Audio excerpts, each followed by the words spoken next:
Hello everyone, welcome to Achievers IAS classes.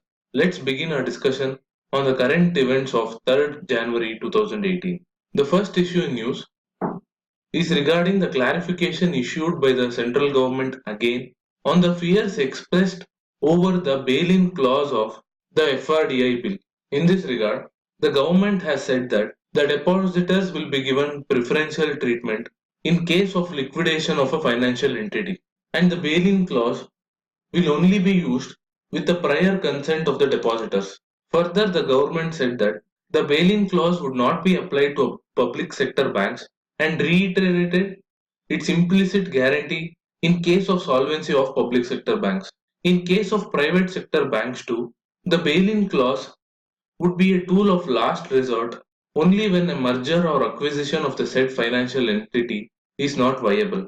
It further clarified that the bail-in instrument under the proposed bill will be subject to government scrutiny as well as oversight of the parliament.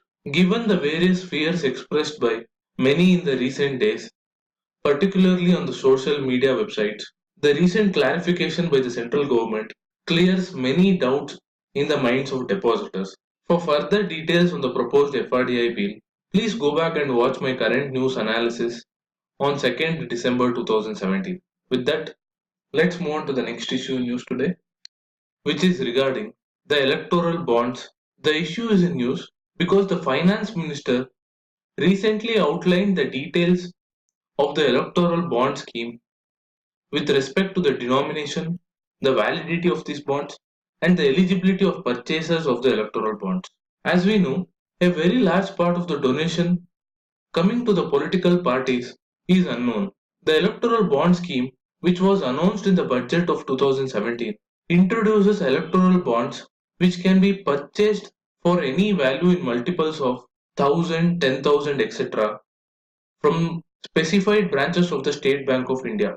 These bonds can be given to a registered political party which has secured at least 1% of vote in the last election, and the party receiving such electoral bonds has to encash this within 15 days only through a designated bank account with the authorized bank. The purchaser on the other end will be allowed to buy these electoral bonds only on the fulfillment of all the KYC norms prescribed by the bank. These electoral bonds shall be available for purchase for a period of 10 days in the months of January, April, July, and October, as well as an additional 30 days specified by the central government in the year of general elections.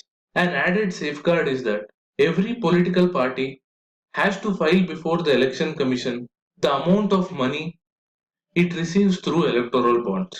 Given the opaque nature of political funding and the growing concerns over criminalization of politics and rising incidences of use of money power, the scheme is a welcome initiative to root out corruption in politics.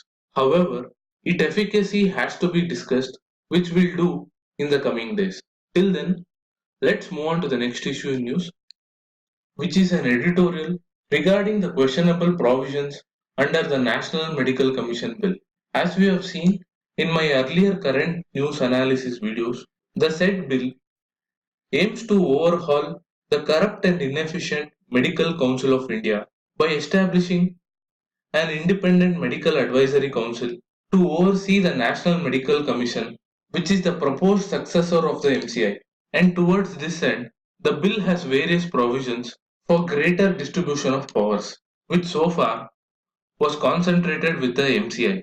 One of the problems faced when it comes to healthcare, particularly in the rural areas, is the shortfall of doctors.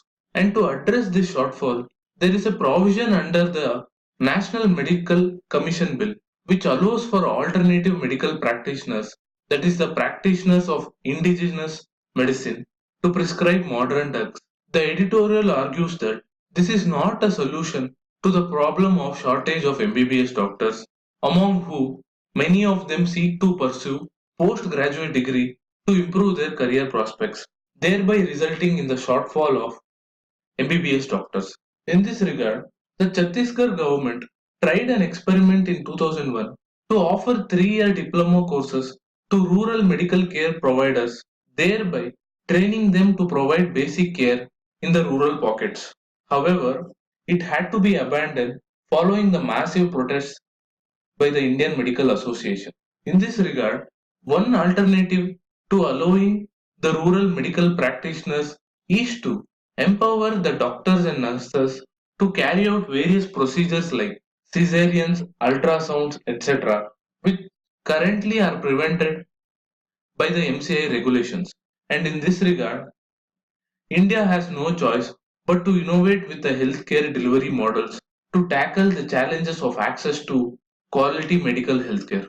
With that, let's move on to the other issues in news today. The first one being on the trial of panic button to be introduced as a pilot project in Uttar Pradesh on January 26th, that is the Republic Day. We can recall that the Department of Telecommunication in the month of April 2016 had made it mandatory for the mobile manufacturers to provide panic buttons in cell phones through a gazette notification. The notification said that the panic button in the form of numeric key 5 or 9 should invoke emergency calls, and in case of smartphones, the same provision should be integrated through the power on or off button. Given the rising incidences of crime against women, this was a much needed safety feature which has the potential to go a long way in enhancing safety of individuals. The next issue in news is regarding the final approval given to the Barak missiles. As we know, Barak missiles have been developed jointly by India and Israel. They are surface to air missiles with varying ranges. The final issue in news today is regarding the opposition faced by the draft bill on triple talaq in the Rajya Sabha, where the opposition party wants the legislation to be sent to the select committee of the House. For further details on the draft triple talaq bill and the various oppositions it has faced so far, please go back and watch my previous news analysis videos. With that, I conclude today's news analysis. Thank you for watching. Have a nice day.